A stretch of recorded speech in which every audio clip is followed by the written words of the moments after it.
ሀራምቤ ሬዲዮ 98.7 ከነሙሉ ክብሩ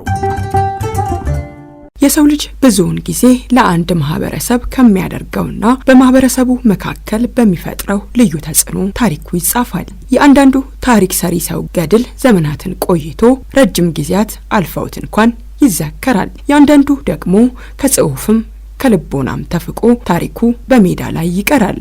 በተለይ ደግሞ የሰዎች ታሪክ ከአንድ ከተማ ጋር ቁርኝት ሲኖረው ልዩ አንድምታን ይፈጥራል። ዛሬ ከዚሁ ጋር የተያያዘን ታሪክ እናውጋቸዋለን። ጉዟችንን ወደ ኦሮሚያ ክልል ምስራቅ ሸዋ ዞን ቢሾፍቱ አድርገናል። ቀድመን ካነሳነው ታሪክ ጋር የተያያዘ በዚች ከተማ ምን አለ ከተባለ ዘንዳ ከግማሽ ምዕተ ዓመት በላይ ያስቆጠረውን የእማማ እርጎን እንጎበኛለን። ነገሩ ጥያቄን ሊያጭርባችሁም ይችላል። እንዴት ብሎ አንድ እርጎ ቤት እንደ ትልቅ ኩባንያ አሊያም ሌላ ተቋም ይህን ሁሉ ዓመት ከረመ ልትሉ ትችላላችሁ። እውነታው ይሄ ነው። የእማማ እርጎ የወቅቶች መለዋወጥ ሳያግዱት ዛሬም ድረስ አለ። በተለይም ዝግጅታችን ዛሬ ላይ የእርጎ ቤቱ መስራች ስለሆኑት ሰው ታሪክ ይዳስሳል። በቆይታችን ቢሾፍቱ በ1955 የተመሰረተው የእማማ እርጎ መስራቿ ወይዘሮ ይመኙሻል አሊን ጥብቅ ቁርኝነት የዳሳችን አንዱ አካል ነው። ብዙዎች ትጉህና ታታሪ ሲሉ ይገልጿቸዋል። ከዛም ሲያልፍ ደከመኝ የማያውቁ ደግና ለራበው አጉራሽ መሆናቸውን በማሞካሻ ቃላት ይመሰክሩላቸዋል። በንጉሠ ነገሥት ቀዳማዊ ኃይለ ሥላሴ ዘመነ መንግስት ከተወለዱበት ስፍራ ማለትም በቀድሞ ወሎ ክፍለ ሀገር ወረኢሉ አውራጃ ከነ ቤተሰቦቻቸው ጋር በመሆን ነበር ወደ ቢሾፍቱ ከተማ ያቀኑት። በ1950ዎቹ ቢሾፍቱ እንኳን ደህና መጣችሁ ብላ ተቀብላቸው በተለምዶ አየር ኃይል ተብሎ በሚጠራው አካባቢ ኑሯቸውን አድርገዋል። የእማማ እርጎ መስራች ይመኙሻል አሊ በኢትዮጵያ አየር ኃይል የመጀመሪያ የአውሮፕላን አብራሪ ከሆኑት ወንድማቸው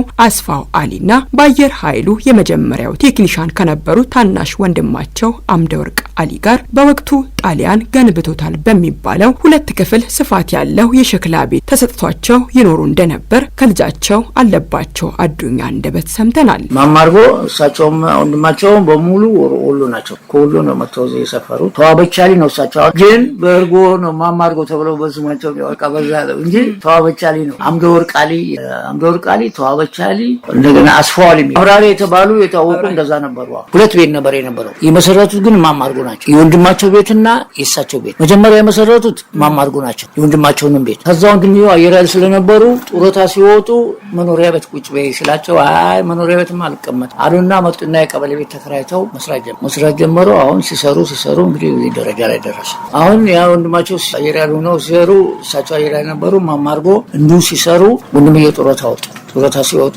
መኖሪያ ቤት ቁጭ በይ አንቺ ላይ ማስራ ስለመርኩ አልቀመጥም አሉና ያኛውን ለሳቸው ለወንድማቸው ለቀቁና መጡና ሌላ ቦታ ከፈቱ። እኔ ነኝ ያሉት የቀጠልኩት እኔ። ቤቱን ግን ለረጅም ዘመን አልኖሩበትም። ምክንያቱም የደርግ መንግስት ወርሶባቸው ወደ ቀበሌ ቤት አዞረው። ኑሮን በትግል የጀመሩት ይመኙሻል በዚህ ተስፋ ሳይቆርጡ ሌላ በአማራጭ የተገኘ መኖሪያ ቤት በመጠቀም ከታናሽ ወንድሞቻቸው ጋር መኖር ጀመሩ። በአንድ ወቅት ኑሯቸውን ለመግፋት የግል ስራ መጀመር እንዳለባቸው ከወንድሞቻቸው ጋር ተማክረው ምክራቸውም እርጎ ቤት መክፈት ላይ ተደምድሞ በ1955 የእማማ እርጎ ቤትን ታናሽ ወንድማቸው ከሆኑትና የመጀመሪያው የቢሾፍቱ አየር ኃይል ቴክኒሻን ከነበሩት ኮሎኔል አምደወርቅ አሊ ጋር በጋራ ከፈቱት። ያኔ እርጎ ቤቱ 2 የነበረ ሲሆን አንደኛውን እርሳቸው ሲያስተዳድሩት፣ ሁለተኛውን ደግሞ ወንድማቸው ኮሎኔል አምደወርቅ ያስተዳድሩት ነበር። እማማ እርጎ ቤት ላለፉት 63 ዓመታት ከሀገሬው ተወላጅ አልፎ ከሌላ አካባቢ የመጣን እንግዳ ጭምር በማገልገል ቆይቷል። ቢሾፍቱን የረገጠ ሁሉ ወደ እማማ እርጎ ቤት ጎራ ሳይል እንደማያልፍ ይነገራል። ታዋቂ ሰዎች ከነበሩት መካከል አንጋፋው ሙዚቀኛ ጥላሁን ገሰሰ፣ የኢትዮጵያ ጃዝ አባት ሙላቱ አስታጥቄን ጨምሮ በርካታ ታዋቂ ሙዚቀኞች፣ ባለስልጣናት፣ መኮንኖች፣ የእግር ኳስ ተጫዋቾችና ሌሎች ቢሾፍቱ ላይ እርፍ ብለው መንገድ የሚያቋርጡ ሁሉ የእማማን እርጎ ፉት ሳይሉ እንደማያልፉ ልጃቸው ይናገራሉ። ብዙ አሁን አየር ወለዶች በማስ ነበሩ። ፎቶግራፋቸው ሁሉ እማማ እርጎን እያሉ እየመጡ እዛ የሚያርፉበት አየር ኃይል በሙሉ ማረፊያ ነበር። በቃ አየዳል በሙሉ ማረፊያ ነበር። እነ ቀጠሮ ይዘውልኛል። እንደውም አሁን እንመጣለን እያሉ እነ ችሎታው ከልካይ እንመጣለን እያሉ ይዘው ነበር። ቀሩ አልመጡም። ያውቃሉ ቤቱ ጠፍቶባቸው አሁን ሰው ነግሯቸው እንመጣለን እያሉ ነበር፣ ግን አልመጡም እስካሁን ድረስ። እንግዲህ ሙላቱ አስታጥቄ እስከ ቅርብ ጊዜ ድረስ እዛ እያለን ይመጣ ነበር። በብዛት ታዋቂ የነበሩ ማማርጎ ሳይደርሱ አይደሉም። እኚህ ታታሪና ለበርካቶች የጥንካሬ ተምሳሌት እንደነበሩ የሚነገርላቸው ወይዘሮ ይመኙሻል አሊ ወይም እማማ እርጎ ትዳርም ሆነ የአብራክ ክፋይ ልጅ አልነበራቸውም። ነገር ግን እህት ወንድሞቻቸውና እንደ ልጅ አድርገው ያሳደጓቸው ልጆች እርሳቸው በደርግ ውድቀት ዋዜማ በህይወት ካለፉም በኋላ ቤቱን በቅብብሎሽ አስቀጥለውታል። ከእማማ ህልፈት በኋላ የነበረውን የስራ ሂደት ልጃቸው አቶ አለባቸው አዱኛ ሲያስረዱ አሁን ያልክ ከገባ በኋላ ሽያጭ ምናምን ንብረት ምናምን ተፈረሰ። ከግለሰብ ነው እንትን ያለ የተከራየ። በፊት የኛም ነበሩ፣ ከዛም የግልም ነበሩ። እዛ ያደረግ ነበር የምንሰራው። አሁን ሙሉ በሙሉ ከግል ማማር ይያሉ ማለት። ከዛ በኋላ እሳቸው ሞቱ። ተመሳሳይ የድሮ ቁጭ ነው ያደረገው እና እኛ አስቀጠል ነው። ስለ ታሪካዊው የእማማ እርጎ ተወዳጅነት ብዙዎች ይመሰክራሉ። አንዳንዶች በጠዋት የእማማን እርጎ ከጠጣን ቀኑን ሙሉ ሌላ ምግብ ላያስፈልግ ይችላል ይላሉ። እርጎ በራሱ የተባረከ በመሆኑ ረሃብን ድራሹን ነው የሚያጠፋው ሲሉ ይገልጹታል። የእማማ እርጎን በቅርበት የሚያውቁት የአካባቢው ሰው የእማማ እርጎን የኋሊት ትዝታን ሲያስታውሱት ወተት ጠጥታችሁ ነው ያን ሰው ምንልክ ነበር። ምን ብዬ ልንገርሽ፣ ውፍረቱ ራሱ ማወራረጃ ያስፈልገዋል።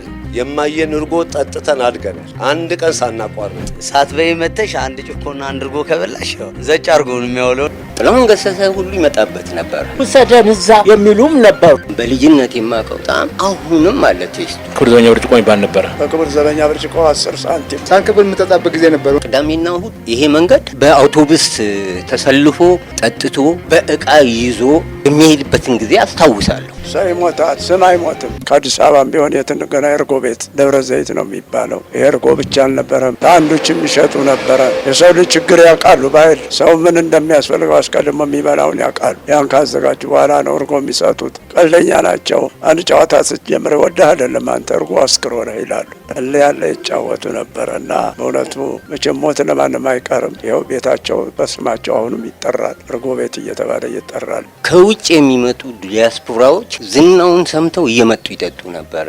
አንድ ወቅት ደግሞ 2000 ሳይገባ ኤንጂኦ የሚባል ድርጅት አስጎብኚ ድርጅት ነበረ እና ቅዳሜና እሑድ እንዳሁኑ መዝናኛ ሳይበዛ ሶደሬና ላንጋኖ ነበረ እንትን የሚባለው። ቢያንስ 10-11 አውቶቡስ ሙሉ ነው። በአውቶቡስ ተሰልፎ ህዝቡ ሲመጣም ሲሄድም ጠጥቶ በእቃ ይዞ የሚሄድበትን ጊዜ አስታውሳለሁ። በእማማ እርጎ ተዋጽኦ በተጨማሪ ከባህላዊ ምግቦች መካከል አንዱ የሆነው ጭኮ የቤቱ ሌላኛው መለያም ነው። ስለምን የእማማ እርጎ ከሌላው ተለየ ብለናቸው ልጃቸውን ጨምሮ ያነጋገርናቸው ተጠቃሚዎች የሰጡን ምላሽ ይህ ነበር። አሁን አንቺ ወተት ሞልቷል፣ የትም ቦታ ሞልቷል። ግን ወተቱ ተመርጦ የእርጎ አሪፍ የሚሆነው ወተት ተመርጦ ነው የሚመጣው። ድሮ መንግስት በሚሰሩ ጊዜና አሁንም በግል አሁን እኔ ራሴ አሁን መርጬ ወተት እዚህ ወተት ሞልቷል፣ እዚህ መርጬ በቃ ሌላ ቦታ ነው ይማማ። ለዛ ነው የሚለይ። እርጎአችንም አንድ ቀን እስቲ ጠጥቼ ያለው ብዬ እኔም ታጠው ሁሌ እጠጣለሁ። አረ ምርጥ ነው በቃ። የእማማ